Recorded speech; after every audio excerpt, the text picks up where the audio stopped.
Welcome to Uniting the Cults podcast. My name is Rami Rustam. I have Zorro with me again. Of course, he's anonymous, so you're only going to see me. You'll hear him in. Say hello, Zorro. Hello, everyone. So we decided to press record after having a little bit of interesting discussion. Um, I've been learning about the history of Iraq going back to what 2005, ever since Saddam Hussein uh, Made a wasn't move. in power anymore. And I knew basic stupid things like, okay, there's a civil war and it's religious between Sunni and Shia. That's all I knew. So that's the very uninformed perspective of a Westerner, let's say, or American. Even though I have like Arabic influences, I didn't learn more than that. And so now I want to have a discussion with Zorro about this in more detail about this thing that I just learned. And and the reason I want to do that is I asked him, is this information you're telling me, is it commonly known? He goes, in Iraq it is, but I don't think it is anywhere else. So that's why I wanted to do this. So uh, just framing this a little bit, the civil war between the Sunnis and Shias. Should we tell them what's the Sunnis and Shias? Sunnis and Shias, real quick, are two religious sects of Islam, two Islamic sects that sort of were created upon the death of Muhammad the Prophet, right? Okay. Please speak instead of just nodding, by Yes, the yeah. way. So, uh, fast forward 1400 years, and there's 72 sects, but they're still, each one is still, they're known and they themselves know them as part of either the Sunni or Shia, right? Yeah, most of them. There Mo- is some Most of the 72 out of sects. this. Yes, there. Oh, so there's a few very small ones that Yes, don't identify themselves as part of Sunni or Shia. I think so. Yeah, Yeah, in the Syria, there's Alawi, right? Alawi, the Druze. Though both those are considered themselves separate from Sunni and Shia. Yeah, people mistakenly consider them part of Shia, but I don't think so. They're Okay, okay. totally different. Anyway, Yeah, that's getting off topic. Just to give a little description of what the two sects are that matter yeah. here. And to be clear, in Iraq, what percentage is Sunni? Around 60. No, 80. Shia is 60% Sunni is 40? with the Or Kurd. I mean between the two. Kurds are Sunni too. So Arab Sunni and Kurd Oh Sunni are shit, that's 40%. confusing. Okay. And by the way, as I was doing this with Zorro a few minutes ago, I realized there's so many stinking categories. I thought we should put them on the screen. There's so many categories. So we have Sunni and Shia. I don't even know how to spell that. Whatever. Um, SHIA. whatever. And then under Sunni, what were you just saying? There is Kurd Sunni and Arab Sunni. Okay. Uh, uh, and just to be clear to other people who are not familiar with these terms or this area of the world or whatever, this is an ethnicity. That's the correct way to say it. Ethnicity. Actually, this is confusing because um, Arab it's always meant as an ethnicity, right? Arab person. It's your lineage, DNA, right? Okay. And same for Kurd. And Sunni Shia are religions. Okay, so under Shia, there's Kurds, right? No. No Kurds. Yeah. That's weird. There is, but really, like less than 1%. Okay, there's plenty of Arabs. Yeah, most of it. Okay, you said most. 99% of the Shia Who's in Iraq are Arabs.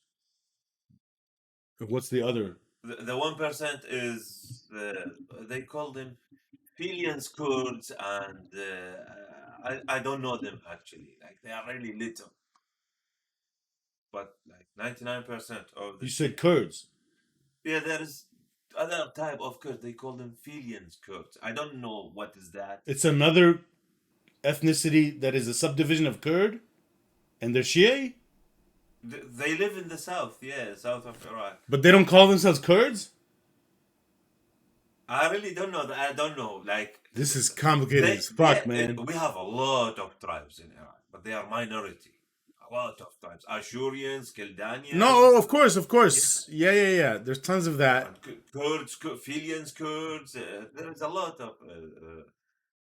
I'm not even gonna correct this Yeah. anyway, because this wasn't even the weirdness we were talking about earlier. Yeah. The weirdness we were talking about earlier, let me clarify for everyone, is some of these Muslims, or so-called Muslims,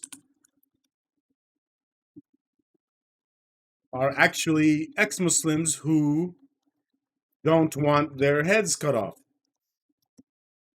or don't want the social punishment that goes with apostasy, open apostasy. So really, you have under Sunni, you have. It's like we need a matrix here. The majority is in Iraq, like 98% of the population of Iraq. Kurd Sunni, Arab Sunni, and Arab Shia.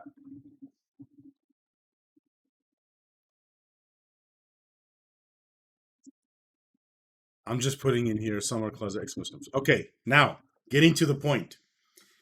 In the Civil War,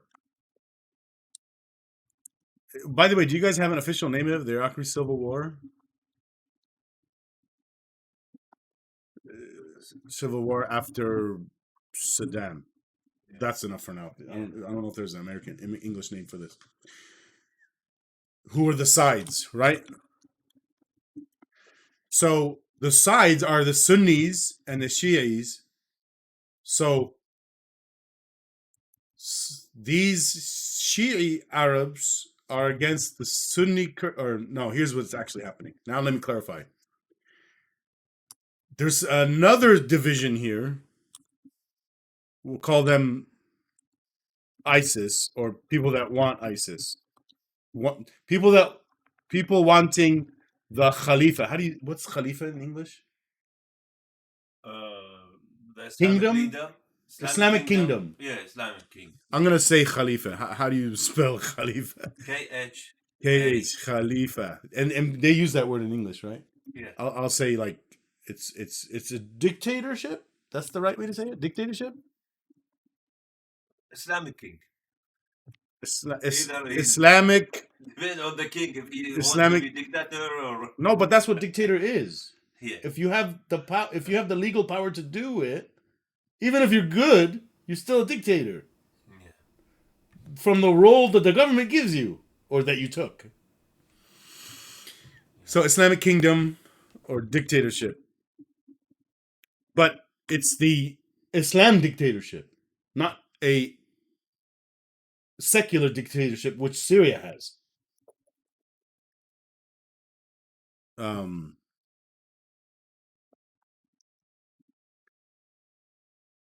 And so the Sunni, we should split them up. See, I'm gonna put a line here. Again, I need like a 3x3 matrix. It's difficult to do this in 2D. Some of the Sunni Arabs are want ISIS, and some don't.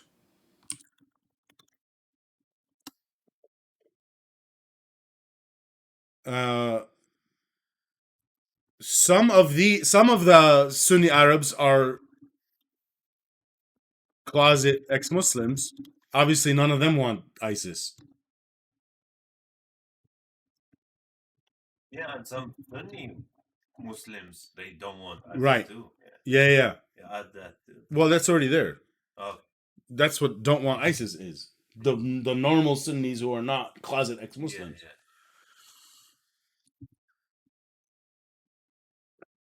Some don't want ISIS. Some are closet ex-Muslims who obviously don't want ISIS. Some want ISIS, people wanting the Khalifa Islamic Kingdom dictatorship. Okay. So under Shia, I'm just going to leave it like this. Arab.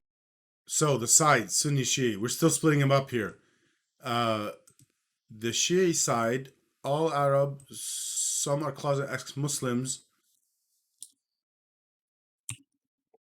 All of them don't want ISIS, right? Yes. And some of these happens to be ex-Muslims. Yeah. I don't know why I keep mentioning that part. Um, I think the reason I keep mentioning it is there's another conflict where it heavily matters that there are ex-Muslims there, which is the Israel-Palestine one. Um, I don't want to get into details, but nobody in the West, at least, who's talking about this publicly, is acknowledging the fact that some of the Palestinians, not only do they not want Hamas, they're ex-Muslims. They're not even Muslims, and they have to hide it, or they'll get murdered. Yeah. Um, so the conflict in Iraq, the civil war. Zorro was telling me the civil war ended with. Hold on. Let's clarify the sides again. The pro ISIS Sunnis is who started the civil war. It started from both sides, but How both sides? some Shia also did bad things to Sunni, especially when Shia get the power. Sunni didn't like it because they consider Saddam was in Sunni side. So when Saddam gone, Sunni felt they lost the power in Iraq.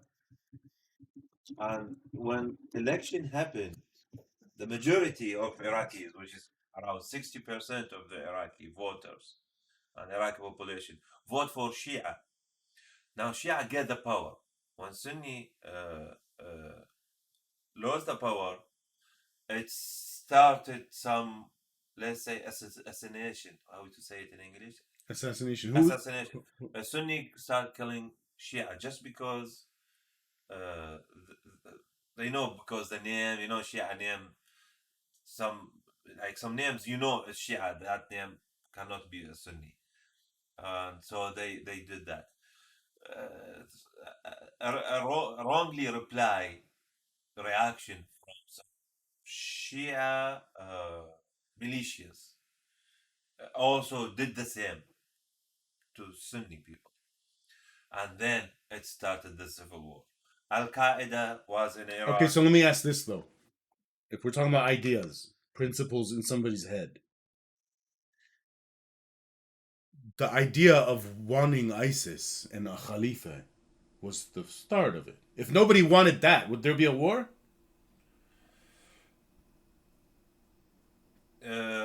Yes, but I think when the civil war started, and like if you are Shia, you cannot go where the states where Sunni lives. You don't feel safe. Uh, But you're already talking about the war started. I'm saying, why did anyone want a war in the first place? Somebody's ideas had to clash with somebody else. because ISIS come in 2011, 2012. The war started in Iraq in 2006. So it started before ISIS. ISIS was one born of that results of the war. It was a result of that war.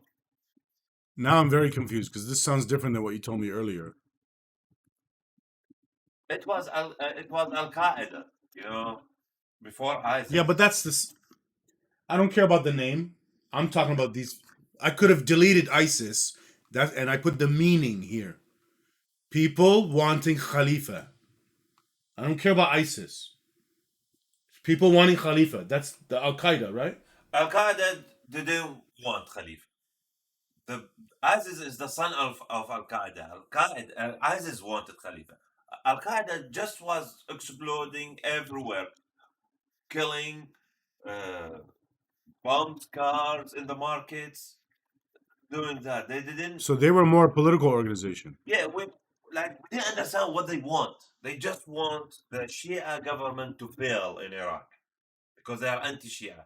That's Al Qaeda. ISIS, it was the son of the Al Qaeda, born as Al Qaeda, but they are not. They stop being friends with Al Qaeda. They work on their own way, and they wanted Khalifa. They wanted the power in Iraq for them and Syria. And I want to be clear for everyone: the Khalifa, the concept, is Muhammad's concept. The Prophet, which is there's a country, there's a dictator, he's the leader of the Muslims, which Muhammad was the first one.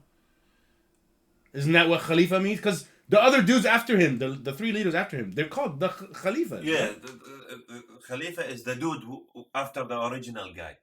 That's what Khalifa means. The crowning prince, in Islamic way. Not the king, the crown. Yeah, but if the king is dead and this guy's running the show, he's the king now. That's Khalifa. Yeah. So Muhammad doesn't consider as a Khalifa. The guys behind after him. You're talking about naming again. I don't care about names. I'm talking about the dude ruling everything. Okay. Maybe the names mattered somewhere in the discussion, but not to this. Is the king of Islamic State. Yes. Yes.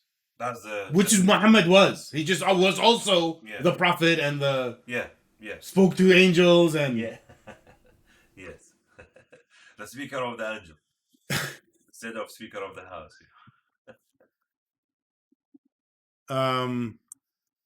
Okay, so and Al Qaeda didn't start in Iraq; it started in Afghanistan. Why did they go to Iraq? It started in Afghanistan, and they hit New York in 2001. Saddam was in power, but they didn't come to Iraq because Iraq was a country with secure border. They came to Iraq only when the chaos happened in 2003. And Saddam gone. 2003 is when he was gone. Yeah. So what happened from 2003 to 2006? Al Qaeda came to Iraq to fight the American troops in Iraq, but actually more Iraqi people died because of them than American troops. So 2003 to 2006, Al Qaeda came from Afghanistan to Iraq to fight the U.S. Yeah. U.S. Army, yes. And then they stayed, and what was born was ISIS. Yes. Okay. During 2003 to 2006, what were the... Okay, remind me. Al Qaeda is Sunni, right? Has to be. Yes. I don't know how I knew that, because it was born... They're the grandfather of ISIS. Therefore, Al Qaeda has to be Sunni, right? Yeah. You can't switch. Yeah. Right? Yeah. They are Sunni. But I want to just add something. Yeah. It's unfair to say Al Qaeda represent all Sunni because a lot of Sunni. Obviously not, because there's ex-Muslim Sunnis. Yeah. Some Sunni are good. Some Sunni has nothing to do with it. They don't. They are against the war. There's Sunnis born yesterday. I mean, Yeah. It's depending on how you count as a Sunni, but in Islam, he's a Sunni. Yes. Yes, they are not. According to Islam, every baby born from a father who's Sunni is also Sunni. Yeah, they are not Christian. They are not Shia. They are not Kurd. They are not any. They are Arab Sunni. Al Qaeda. They made it like Bin Laden made it, and Bin Laden he is Saudian, Arab from Saudi. Okay, now let me ask that question again. Regular Sunnis, Muslim ones, okay, not the ex-Muslim closet ones. Yeah. Regular Sunnis during 2003, 4, 5, and 6. Yeah. What was their opinion? And obviously, there's two groups. At least two groups. What's their opinion of Al Qaeda? One group, they were against them. They don't want the chaos. They want to open his shop, want his children go to school. He wants peace. He wants peace. How is he going to get peace? How does he want peace? He wants peace, but he can't get it. He's waiting for the government, the authorities to. What does he think should happen related to the war? Obviously, he thinks there shouldn't be a war, but what's okay? So who's starting the war here? Obviously not them. Who's starting the war? Al Qaeda.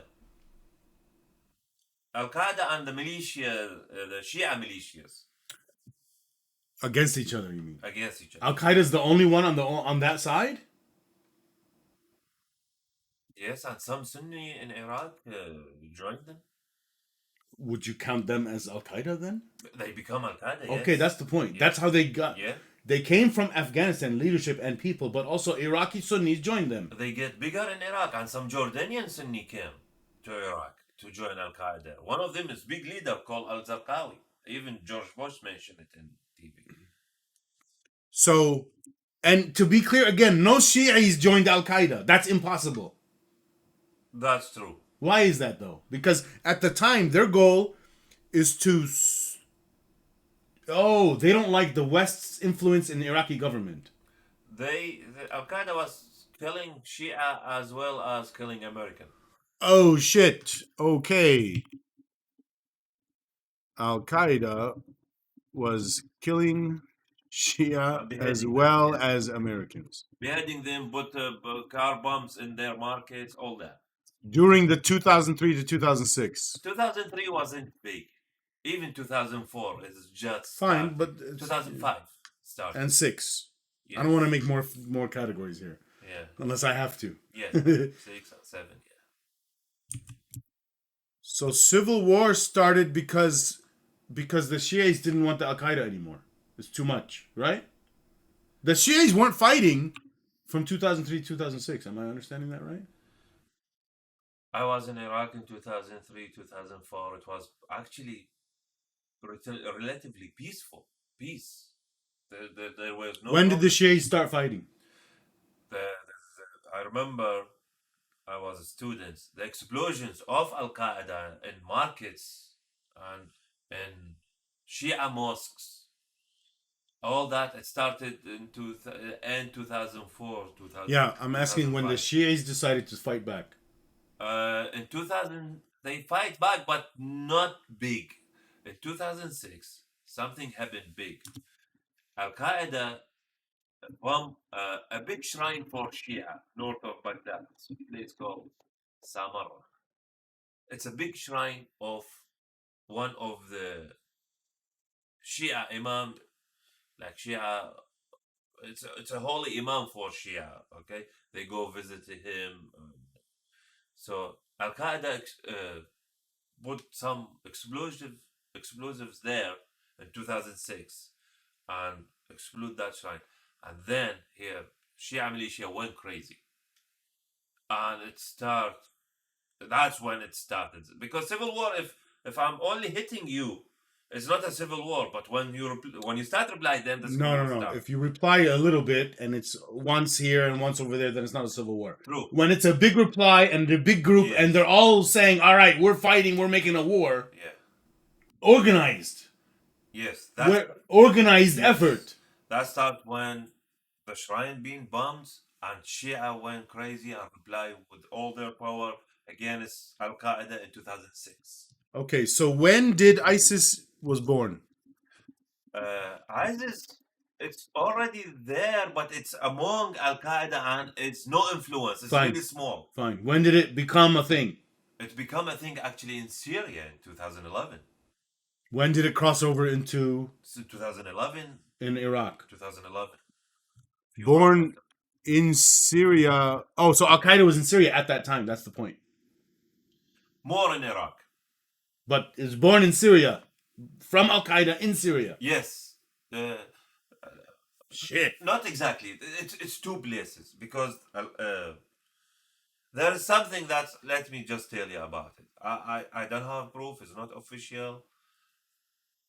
But the Syrian government in 2006, 2007, 2005, they were worried from the American troop next door in Iraq. So Iraqis believes the Syrian government was supporting Al Qaeda in Iraq, so America will be busy in Iraq and doesn't have the time to go to Syria. So these ISIS, Al Qaeda members before ISIS, Al Qaeda member, when they want to hide, when they want to run, they go to Syria. The border is open. Even I remember Prime Minister of Iraq back then in 2006, he complained about Syrian government to the United Nations in New York. He said, we try to secure our borders so nobody can go out running away, or nobody can come from Afghanistan through Syria and coming to us, or from Jordan through Syria coming to us, or anywhere, even from Tunisia. Some fanatic Muslims, they want to come join ISIS, Al Qaeda from everywhere.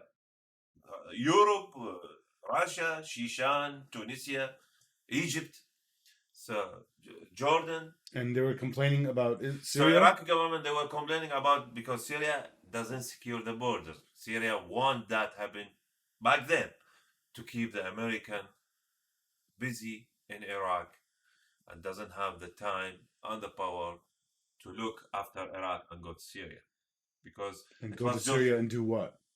invade Syria because people in when American So you're saying Syria was intentionally trying to let yes. the Iraqi situation be worse, so it would be too difficult for the U.S. to also deal with Syria. Yeah, the Iraqi police, the Iraqi soldiers captured some Al Qaeda members, and they put them on TV for interview. Why are you doing this?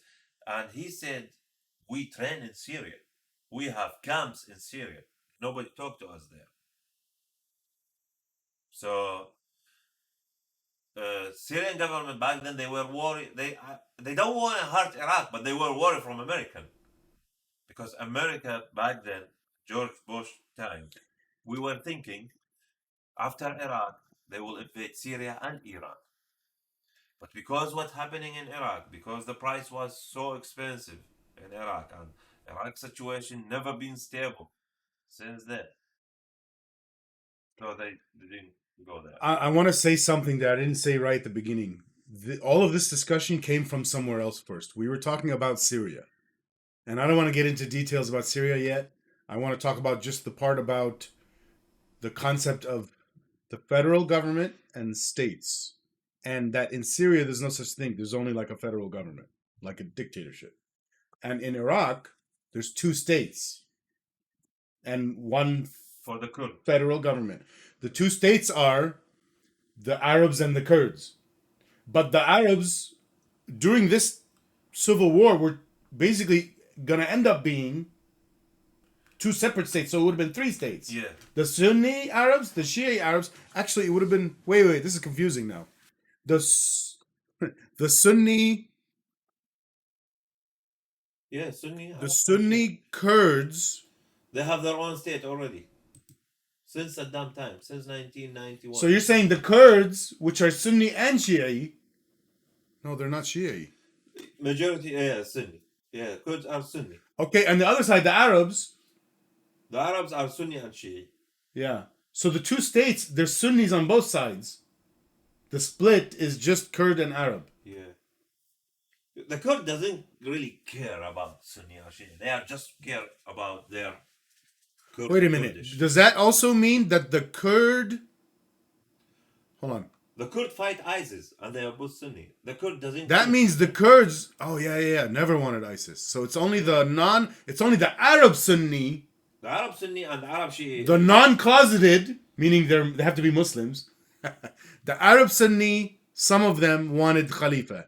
And they were also the ones that wanted... Or many of them were also the ones that wanted Al-Qaeda. Like, they're okay with Al-Qaeda existing. Similar to lots of Palestinians, the Muslim ones, some of them, are okay with Hamas existing. But they're not part of Hamas, technically. Yeah. They won't join, but in principle, they're like, that's good. That's why Al-Qaeda location, let me add to what you said before we jump to another point. That's why Al-Qaeda location, Al-Qaeda leaders, they are not where the Kurds live. They are not where the Shia lives. They are where the Arab Sunni Sunni. lives. The Arab Sunni. The Arab Sunni lives, which is middle of Iraq. The north is Kurd, the south is Shia, the middle is majority of Sunnis. There is a lot of Sunni people against that, but they can't do anything. They are just civilian. And also they were scared of Al-Qaeda or ISIS after that become ISIS. They were scared. They have no power against them. Because these people, they were monsters. Okay, so getting back to my point that I was trying to say. The federal state system.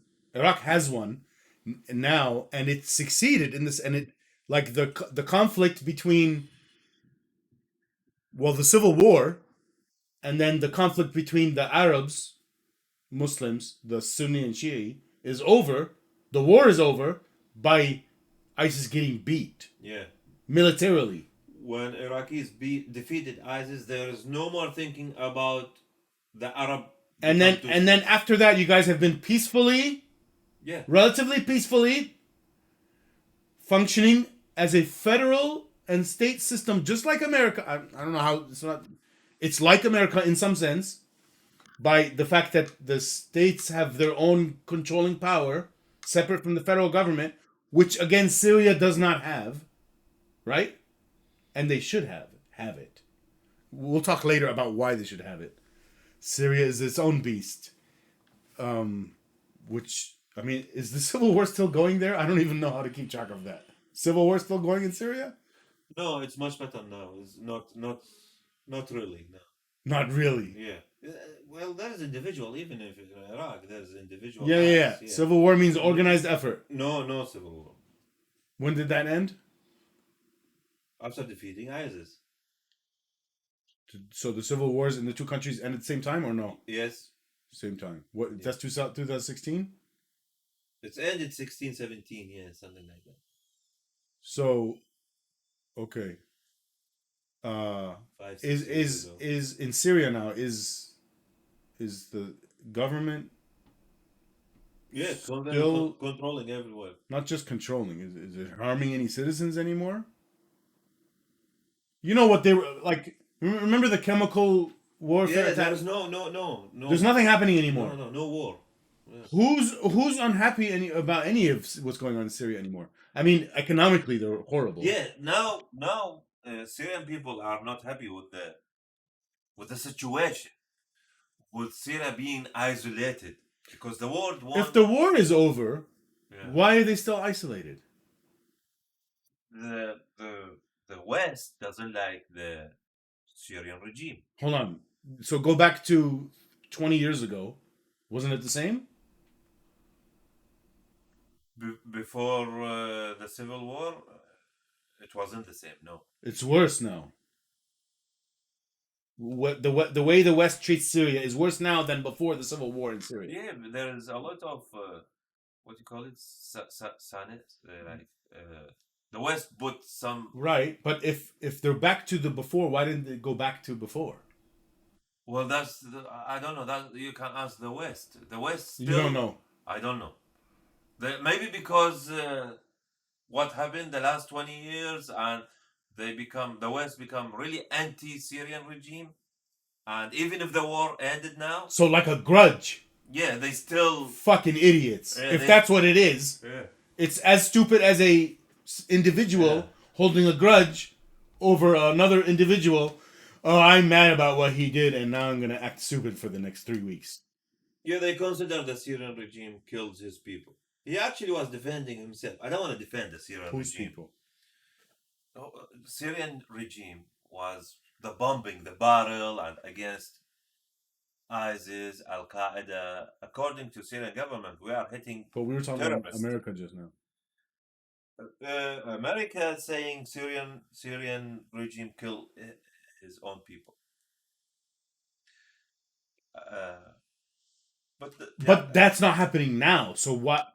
It's not happening now. What's happening in Syria now, just like any Arab. Dude, it's not happening now. Why? You get what I'm saying? Yeah. Who cares if it happened 15 years ago? Well, for 20 years. What are they worried? It's going to happen again? I don't think if there is no ISIS, there is no. But you see my point? Yeah. It's not going to happen again. Yeah. Look, people for 20 years, they are saying, we want to get rid of this regime. Let's get rid. They can't just change. The war is over. Or this regime stays. They can't just stay like that. There's a lot of Syrian people U.S. also. grudge against Syria. Yeah. That's going to be the title of something here. And Syria government now they started to build some relationship with the Gulf country, with Saudi, with Emirates. That wasn't happened before. Like 10 years ago, it was not possible. When was the Syrian Civil War?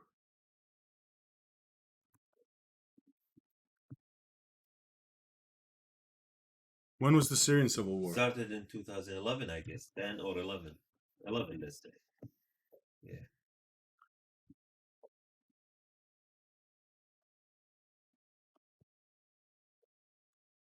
And the point of bringing up Syria, or part of the point is, and this is something I've been talking with Zorro earlier, the economic situation in Syria versus the economic situation in Iraq. And because, and this is what Zorro explained to me, because America is holding this grudge against Syria, and because the sort of opposite is happening in Iraq, where like the entire West is happy with Iraq, so economic situation is fine. Better. It's freedom. Yeah. Whoever wants to trade, they trade. I don't know really it's that way, but freedom in trade. Yeah. Where the situation in Syria is, we have a grudge against you. We're not gonna allow any trade. So the economic situation in Syria is, let me say the Iraq one first. Somebody who's, working minimum wage has enough to pay for their living in Iraq. Yeah. In Syria, somebody working minimum wage, there's no minimum wage in Syria. Maybe there isn't one in Iraq. But what I mean is, like the poorest jobs, like a taxi driver. The salary is not the, enough. your typical salary of a really Not like enough. like not engineer, even though engineer is not much more, but like taxi driver in Iraq and taxi driver in Syria.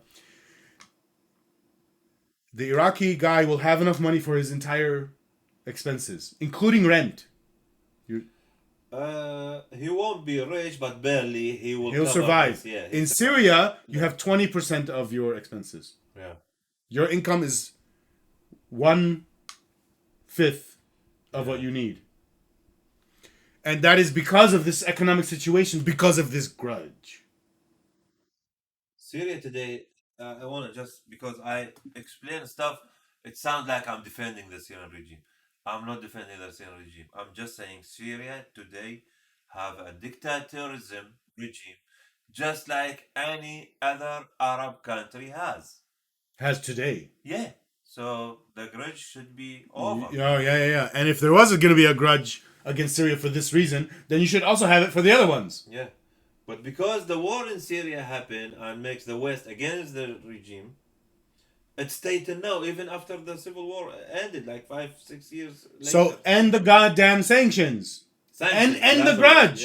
End the grudge. The sanction is what killing Syrian people. End the grudge.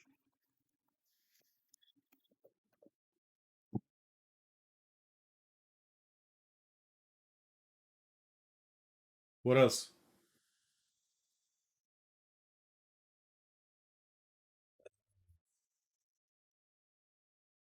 Did we cover everything? So, all right, let me explain the Syrian situation real quick. Or did you have something? We were talking about Al Qaeda. ISIS born and become powerful in 2010, 2011. And ISIS extend their territory from Syria to northern Iraq, next to Kurdistan, next to the Kurd federal borders. And state border. Yeah. And then that's make another peak of the civil war in Iraq. Like it started in 2006. Then it's like come here and here. In 2006, 2007, a lot of Iraqis died. Then 2008, 2009, they were dying, but less than 2007. Then 2011, when ISIS come, the peak of civil war hit again high, and maybe higher than 2007.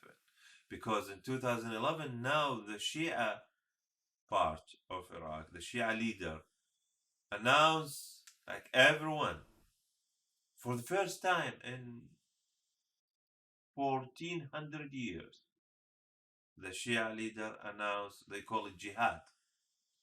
Like anyone, but not a must. Anyone feel himself able not to leave the family struggle. Maybe if he have a brother, if he have look after the family, anyone able, he can join to fight ISIS. This is a defensive jihad. Defensive jihad. The way Afghanistan did with Russia in the 80s. Yeah. Which was good. Yeah.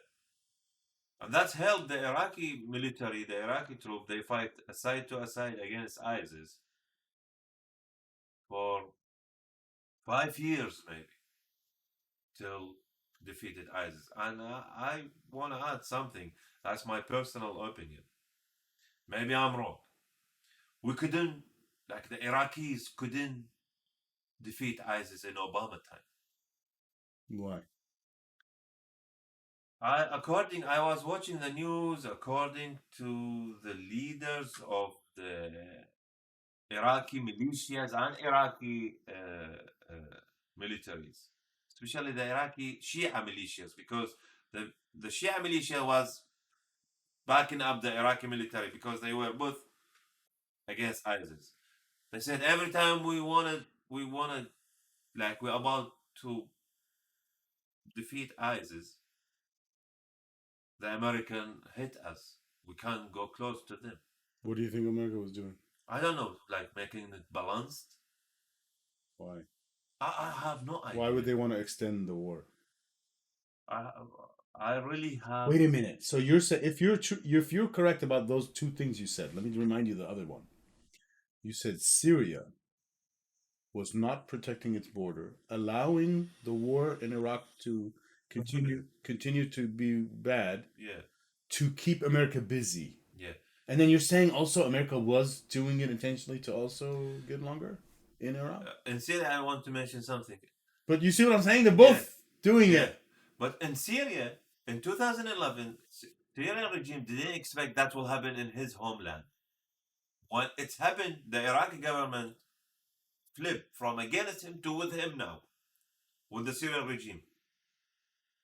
Because now they have a common enemy, which is ISIS, threatening Syria and Iraq.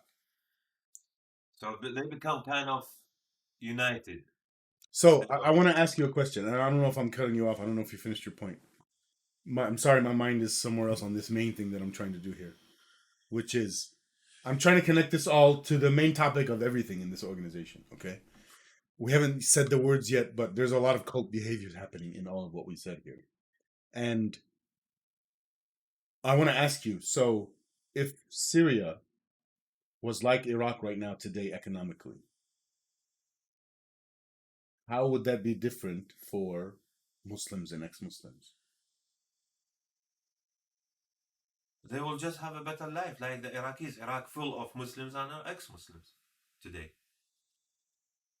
They will just have a better level of living. What things does that cause? More time to think, maybe. Okay, so I didn't have to say it. You're thinking along the same lines. Yeah. They will have. If there was a better economic situation in Syria, we would have less cult behaviors. The main cult behavior being, and Syria does not have this, death penalty for apostasy. But the cult behaviors I'm talking about are like social outcasting. You know, like somebody was telling me, I think this was Indonesia. The town he's in found out that they're ex-Muslims, and they boycotted the store. So he lost their business.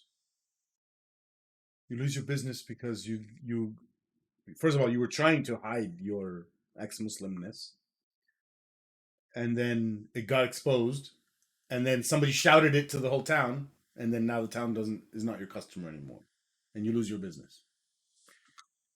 There would be less of that. It's a theory here. I'm asking you, wouldn't there be less of stuff like that happening if the economic situation in Syria was more like it was in Iraq? First of all, people would be richer and not worry about that as much. Yeah. Is it that loose of a connection and that's it? If there was, oh, now look at it this way. Economic sanctions means less trade and less talking. More freedom in economy means more trade, more talking. More talking is good. Yeah, of course. Cult behavior is let's stop talking. The opposite of cult behavior is two people from two cults are talking to each other. So imagine Syria and okay, let's call it US. All right, and they are cults to the extent that they do cult behavior. So if there's a group that does no cult behaviors, it's not a cult. If there's a group that does one cult behavior, then it's a cult to the extent it does that one behavior. Similarly, a person is stupid to the extent he does stupid things. Somebody who does no stupid things, no stupidity. If you do one stupid thing, you're stupid to the extent you do that one stupid thing. Syria and the US are having less economic trade, less talking. If they had more, like they have in Iraq right now, between Iraq and the US, there would be more talking. The cult behaviors would slowly get fixed. Yes, of course. So you see how it's connected to this main topic of uniting the cults? Not only America, Syria is isolated from the whole West, from Europe. Yeah. I only wanted to pick one country, but yes, Yeah, it's all of them. Yeah. Because make it worse for Syrian people. Yes. Yeah. That's how it happens. If it was just America, it wouldn't really be a problem. I just want to correct one date. Maybe ISIS has been defeated in 2017, not 16. It doesn't matter. Whatever. Yeah. So the thing I wanted to say about Syria, it doesn't have a federal state system. It should have one. And the reason this came into my consciousness is I have an uncle and a friend of mine runs a grocery store. They're both Syrian.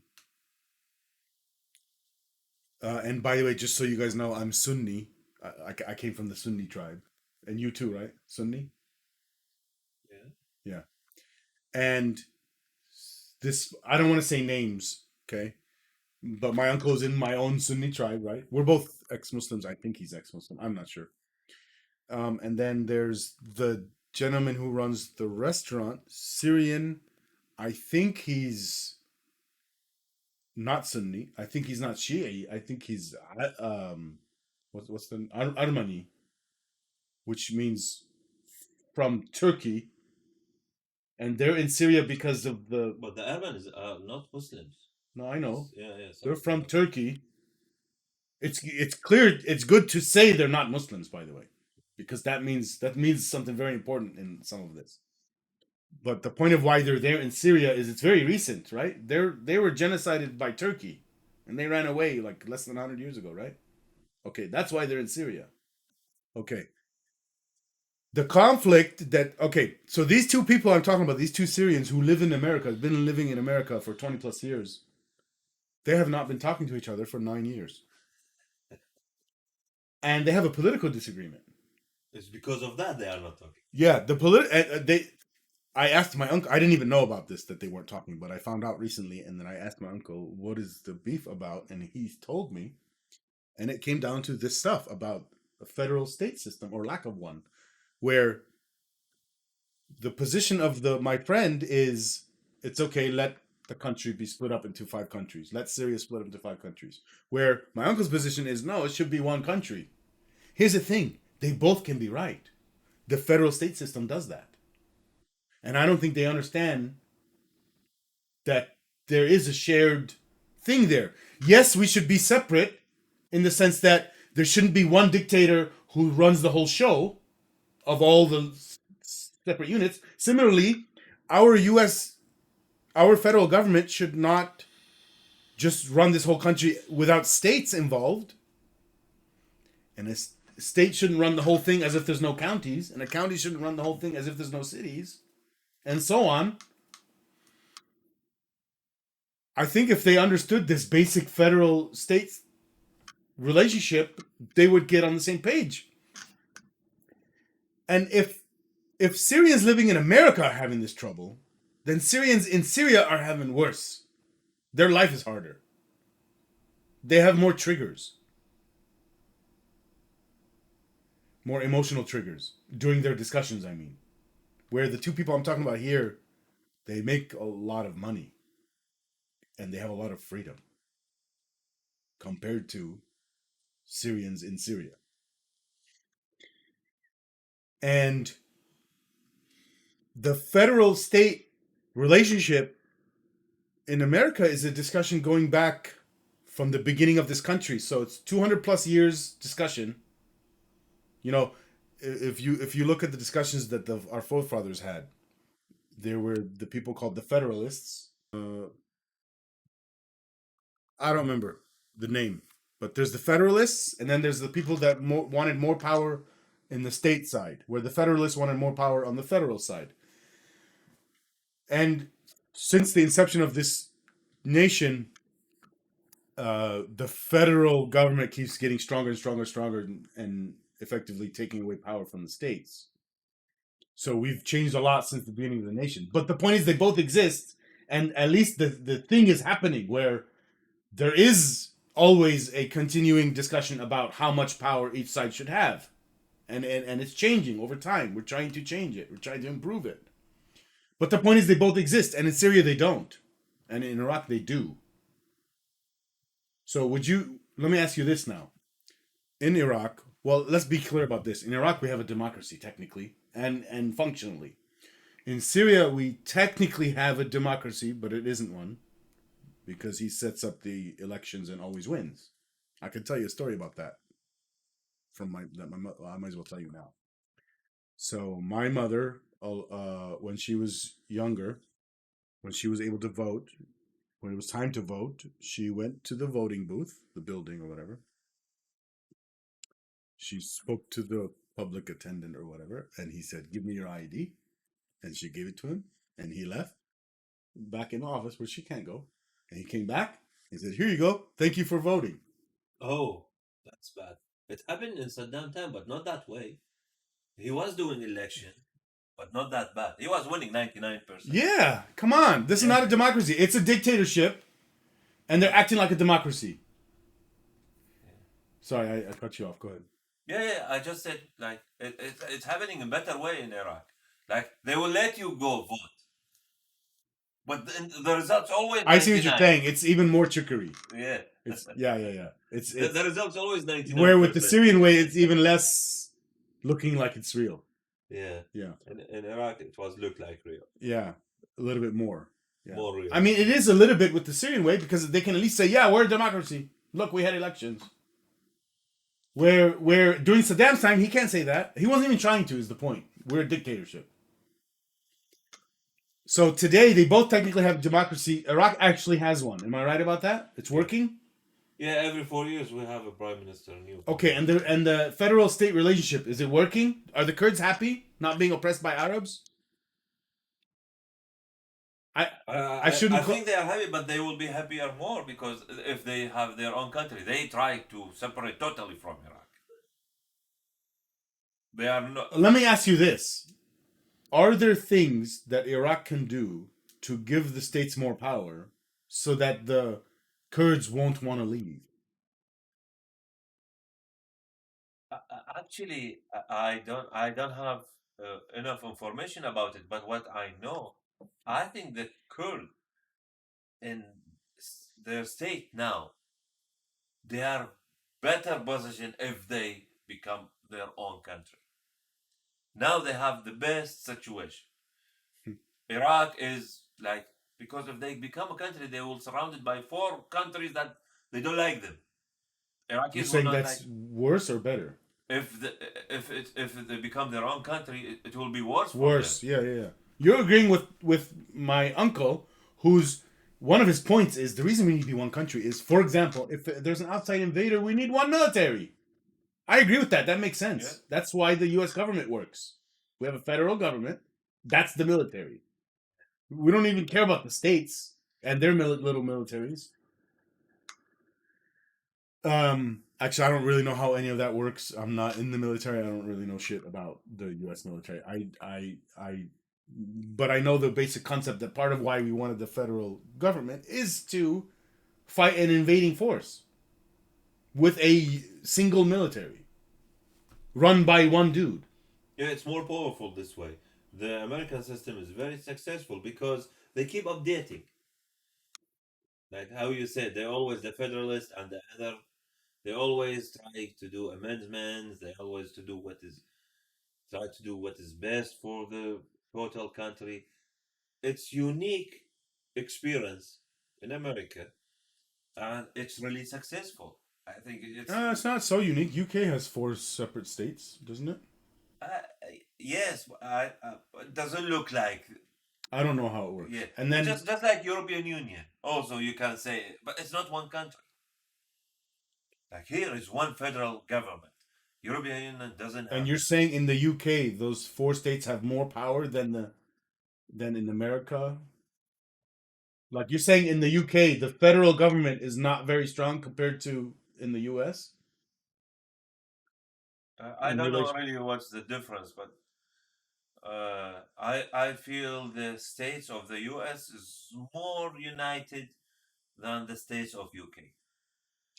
You are you mixing up UK with the European Union? No, UK with the US. And the UK has 4 states in it. Yes. Yeah, those 4 Yeah. The US states are more united than the more united than UK the 4 UK. states. Yes. How do you see it that way? Oh yeah, I hold on. You mean because like Ireland wants to get out? Is that what you mean? I mean, like Yeah, some states they want to get out. so does There. Texas. Not that it's not a big topic. Is it more in Ireland? Because in Ireland, I think it's Ireland. There's the IRA. Am I saying that right? They're a terrorist organization. Like they do bombings against the British government because they're saying, "Hey, we don't want to be part of your country." Right? Am I understanding that? Okay, we don't have that in America. And also We had a civil war, and then that was it. We haven't had that kind of stuff since then. the language, like generally the American culture is all. Of course, your city is different culture from the city 20 miles away. But if we talk in general, the American culture is one. Compared to who? Compare The and the UK? language is one. Compared to Compared to England and Wales, let's say. really? Oh well, yeah. Wales, they have totally different language, Is that different their culture. primary or secondary? English is their primary still, but Yeah. Wales is their secondary. Wales, Ireland, Scotland, secondary. Wales have different language. As their primary? Like if you go to Wales right now and you get in the train, you're gonna see Welsh, not English? True. Or English you'll is see both though, right? yeah, but I asked my Welsh friend. He said Welsh is our first language. But part of that is because they're older. They try to keep it. They learn. They teach their children. No, I mean something else than that. Part of it is because UK is older. Of course, they're gonna keep some of their older shit. Where in America, there is like it's only 200 something years old. Yeah, yeah. We could have had French as part of our thing, but I don't know why that didn't happen exactly. It did in Yeah. Canada. In Canada, there was English and French, Yeah. and they both survived as really mainstream languages, just like the UK. Well, here in America, we added Spanish now recently. But it's not the main of anything anywhere. Yeah, yeah. It's number 2. It's a Yeah. big number 2. It's big. It's the only number 2. It is the only number 2, It's isn't it? the only number 2. Yeah. We don't have number 3. Although, like French is a good topic because Canada next door. They have the French, yeah. Half of them they have the. Is it half? French. I don't know. Okay. Well, I'm not being. Yeah. 50%, It's a but big chunk. Big chunk, yeah. Enough for them to say the French side of Canada. Yeah. You go places. Yeah. There's if 2. You don't speak French. There's no third one. you It's don't- English and French. Yeah. And here, Spanish. I think we just added Spanish. Respect to the all Latinos, they are coming and living in America. So they become American did Spanish as a second language. Yeah.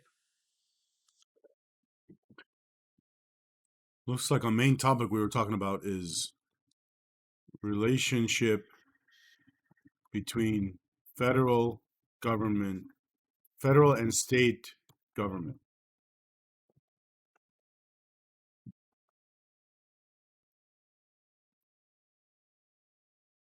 Was that it? I think that's it. Dude, that was good. That's it, guys. See you next time. All right, we're recording again because we realized we didn't finish talking. About one point. Yeah. So I don't know how it came up, but about the part about what happened when Obama was and then Trump was president during Obama's time. Tell me again what they were doing. Okay, I will tell you systematically just in 2 minutes. ISIS started in 2011.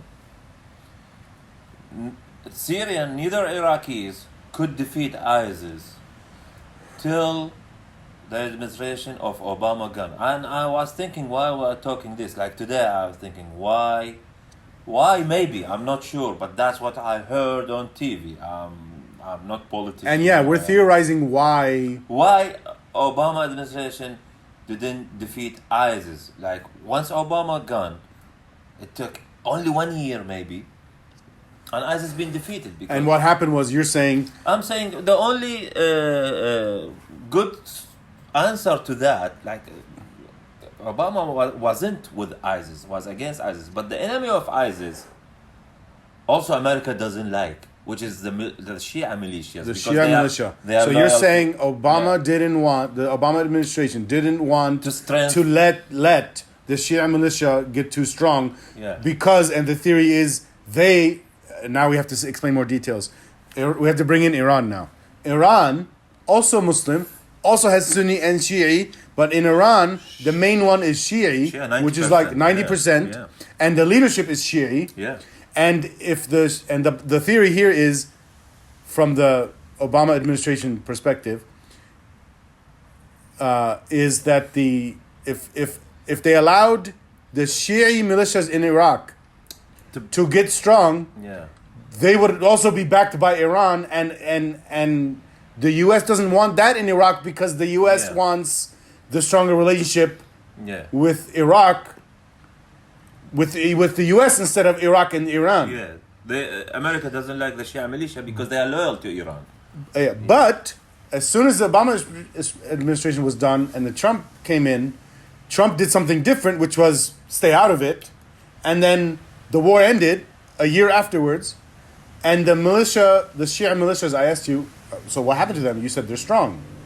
Yeah, till today. Trump, he promised, even if in his campaign in 2006, that he will end Khalifa in the Middle East. And that's what happened. Also... wow, okay. Yeah. Well, he's saying he's going to end ISIS, you mean? Yeah, which that happened. Yeah. He didn't use the word Khalifa, right? He used the word Khalifa. He did? He did, yes. Okay, so he knows it a little bit better than... Yeah. And also in Obama administration, they were totally against the regime in Syria, just like all the West. And ISIS was against the regime. So is it maybe that's why Obama didn't want ISIS to end totally in Syria, so the regime in Syria become weak, stay weak? Maybe that's the... I'm not saying I'm sure, but when I think about it, that's... Yeah, I don't know. But what I'm thinking about now is... So what was the result in the end? Is there a strong relationship between Iraq and Iran that the Obama administration was worried about? Did it happen? Is it a problem? Iran interfering a lot in Iraq. So it is happening. It is happening till... now, let me ask you this. Trump killed Soleimani, the big general... Okay, so that's what I want to ask you now. What do you think Trump's administration's perspective is on what is happening now with the relationship between Iran and Iraq? I think Trump doesn't like America went there, spent all this money, all these lives to free Iraq from dictatorism, then handed over to Iran. But it was more important to him to end Khalifa, to end ISIS. Yeah. Okay. That's why ISIS... Okay, so now let me ask you the effects today. Like, let's say in the past year. Is the U.S. having any troubles with Iraq because of their relationship with Iran? I will it's a tricky question. But Iraq trying to keep it balanced. Iraq government doesn't want to lose Iran because it's next door and we don't want to have problem with next door. And also doesn't want to lose. The relationship with the U.S. Of course, that's why the Prime Minister last week, when Iran hit Israel, the Prime Minister was in Washington, D.C. sitting with the American President. Just to make sure, guys, we are not against you. We want a good relationship with you, with the America. Want to keep... You're telling me Yeah. Iran, during the attack on Israel, what date was that? It's recently. Yeah, last week, 10 days ago. Okay. Yeah, beginning of April. You're saying during the Iranian attack on Israel, the Iranian ambassador, I don't even know if I'm saying that word right. A Prime Minister. Number one in Iraq. Oh, even bigger than ambassador. Yeah, not ambassador. Shit. The Prime Minister of Iraq flew from Baghdad to was Washington, in the D.C. US. Yeah, to meet with Biden. During the attack. The attack happened in only one night, but the night after the Prime Minister went, or maybe 2 nights later, the Iraqi Prime Minister. Oh, so anyone that's worried, hold on. So anyone that's worried that Iran is now against U.S. because they have said stuff like that, like they've said in the past. You correct me if I'm wrong. They've said in the past when they're saying we want the destruction of Israel, they're also saying death to America. But you're saying this little message is no, we don't have a beef with America. Yeah. The Iraqi Prime Minister went to America just to say, guys, we are not against you. We have nothing to do with what happened. Because the Iranian used the Iraqi When was the last time Israel. any Iranian leader openly said death to America? I think Khomeini, when he get the power in 1979. Dude, you're talking a long time ago then. Nothing recent? Since 1979, Iran and America are no friends. Yeah, I'm not saying that. And I don't care when if they're not started. friends. I'm Yeah, asking, death to America, that's when it started. when was the last time anyone said it? They are in Iran. They are saying it till today, I guess. In Iran, So you're telling me that leaders in Iran, to their own population, are saying death to America, but then to America, they go over there to Washington and say, no, we're friends. not the Iranian went to America. The Iraqi is different. What the fuck did I... Iraqi. Oh, man, I was confused this whole time because... Oh, shit. Dude. Iran, okay. Yeah, it's my fault for Iraq and Iran Yeah, is yeah. almost the same name, and because I'm confused about this already. Give me 30 seconds Yeah, to yeah, qualify. yeah. Iran used the Iraqi airspace to go through, because Iraq geographically, Iraq between Israel and Iran. When Iran that night used the Iraqi airspace to hit Israel and Jordan airspace, the Jordan king said, I'm not allowing Yeah, anything. I don't want to interfere. I didn't consent. Yeah. Yes. And Iraq's saying it too But then. the Iraqi couldn't do what the Jordanian did Right. because the Iraqi is big allies to Iran, and Iran next door. Oh, so they had to do it a different way. They just get quiet and they flew to America and they say, we have nothing to do with this. We are not against you. More of a secretive message. It's not really secretive, Yeah. but it's different than the way Jordan did it. Yeah, Jordan just Yeah. public. The Iraqi government, they said, we have a lot of shit in Iraq. We need to fix our country. We don't want to be in any of the sides of these. We don't want to interfere. We don't want to be in any side. This shit's so complicated. And I don't want to lose any of them. I want to be friends with all the neighbors and with the West. Yeah. I think it's smart. If Iraqis keep it that way, is Yeah. But- Well, what's making my brain go haywire right now is that I don't know shit about Iran. Like, okay, I know a little bit about Syria. I know a little bit about Iraq now. I don't know crap about what's happening in Iran. I don't understand the relationship between the religious leaders and the political leaders. I don't understand any of that. And like how it was in the 70s and then what it's like now. before the 70s, Iran was just like the West, just like Europe, just like Turkey. It was open-minded, not. They are Muslims, but like Turkey today is Muslim. But if you go to Turkey, there's bars everywhere. Iran was the same till Khomeini get the power 79. in 1979. And that's Turn it to Islamic and Republic. the way he got to power was overthrowing The Shah. the Shah, and the Shah was somebody that the U.S. installed. Yeah.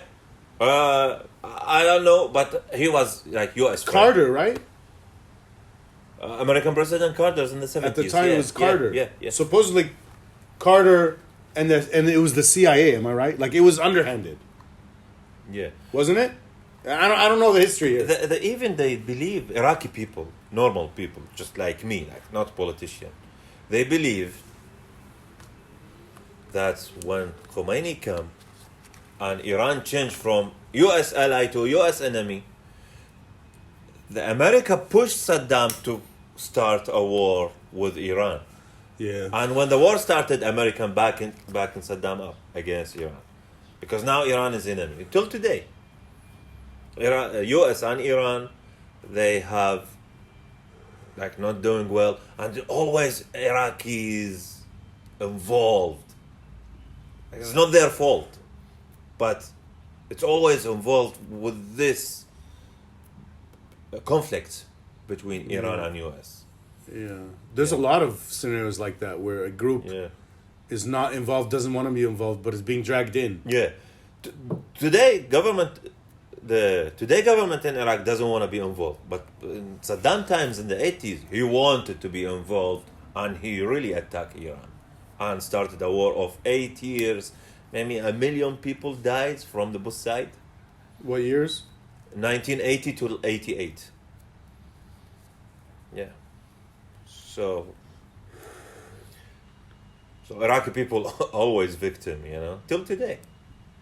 Well, when I said, there's groups of people dragged into something that they don't want to be involved in, and they're being dragged into it because they sort of are being treated as part of the other group. So the example here I'm giving that's in my head is ex-Muslim Palestinians being treated as people who support Hamas. Yes, I believe there's a lot of Palestinians. They don't want to do anything what's going on. I'm not with Hamas. I'm not with Israel. I want a peace. I want my children to go to school. And now there's this part. People will try, Westerners will say, some of them will say, no, but they support, look, they voted Hamas in. Here's the problem I have with that. First of all, the main problem is, if you're talking about a context where people are afraid to openly say they don't believe in a religion, don't you think they might also be afraid to go against the grain of the only power in the area? Yes. If you this is just a question. I don't know the answer. If you're in Palestine, I don't know how many years ago, during the election part of electing Hamas, okay, if you were one of those people, what was my question again? And if you lose a father, if you lose a brother, maybe you would join Hamas because the feeling. No, I was saying, what if you get killed if you didn't vote for Hamas? Yeah. That's what I'm worried, Or let's say it's not about killing. Let's say it's this normal social outcasting that we talked about. Like, what if you're going to lose your whole economic livelihood if you don't vote for Hamas? I don't know that that's the case, but it's something that could happen because it happens in a lot of places, and I don't see anyone talking about it. Yeah. They just say, no, look, they voted for Hamas, and there must have been perfect election. Yeah, a lot of. How do you know they weren't doing? Yeah. They could have been doing the thing that's happened in Syria to my mom and that happened in Iraq, like you said. Yeah. And maybe they didn't, I don't know, but maybe they did, and I don't see anyone talking about it. Like, they just assume it's a perfect election. Because we bring the Palestinian issue, I have also a comment on that. A lot of what you're saying, it's all true, and a lot of children and women dying because of that, and they have nothing to do with it. And the thing is, the West is okay with it. Why the West not stopping that? Look, Israel before. Okay, with which it? Like they are seeing the war, the genocide. You're talking about Palestine, Why Israel stuff. Israel doing genocide for kids and women, and the West, like, they just don't tell Netanyahu to stop? Because I'll tell you what happening before Netanyahu. Before Netanyahu, Israel and Palestinian, they were not well as well. But what they were doing, let's put some years to this. What years are you talking about before Netanyahu? I don't even know how long he's been in power. I don't know, 15 years now? He was on and off though, right? He was on and then off and then back in. I think so, yeah. I also don't know. And which party is that? There's Lahud. Is that the one against Netanyahu? No, Lahud was in Lebanon. It was Ishaq Rabin and like... I might be getting names wrong. I don't know. Yeah, I don't remember the names. But Yeah. I'll just tell you how was the political Situation before situation of Netanyahu. Israel. Yeah. They were doing assassination to some Hamas leaders, Yeah. arresting. They are not doing genocide. That genociding thing is No, only with Netanyahu. Yeah, I get what you're saying. Yeah. So But more than that, why the world is quiet? more than that, Netanyahu wanted and openly said, and some people in his administration openly said publicly, I don't know if they wanted it to be public, but it became public, that they were helping Hamas thrive so that it's easier to beat them, to beat the Palestinians in this conflict. So, in a sense, let me say it like this is what we said earlier. Israel, to the extent that it does cult behaviors, Netanyahu is doing a couple of cult behaviors there, was helping support another cult get worse so that his cult can have a better situation. Yeah. I don't agree with what Hamas did in October the 7th. Yeah, obviously nobody does. The price. We all condemn Hamas. Yeah, the price was. We're two ex-Muslims. We condemn a lot more than just that. Yeah, by the way. Yeah. But the solution Israel doing for the last 6 months is really not the right solution, and the West and the world is quiet about that. And tons of Israelis understand and recognize this, and they're against Netanyahu. Yeah. And they will vote him out probably. The Israeli well, from what I understand, they're in their politics, Netanyahu sold himself as the one that's going to bring security, and we don't have that now. So he lost his.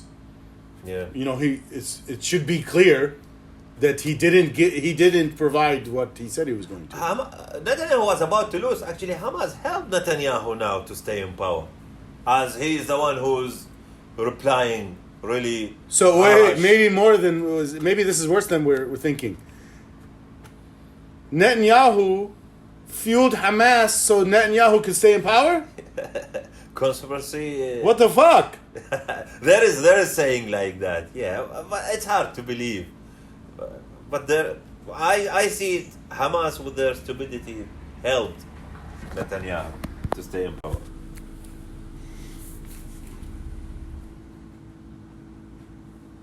I don't know. Is it? Is that over? That's it. Okay.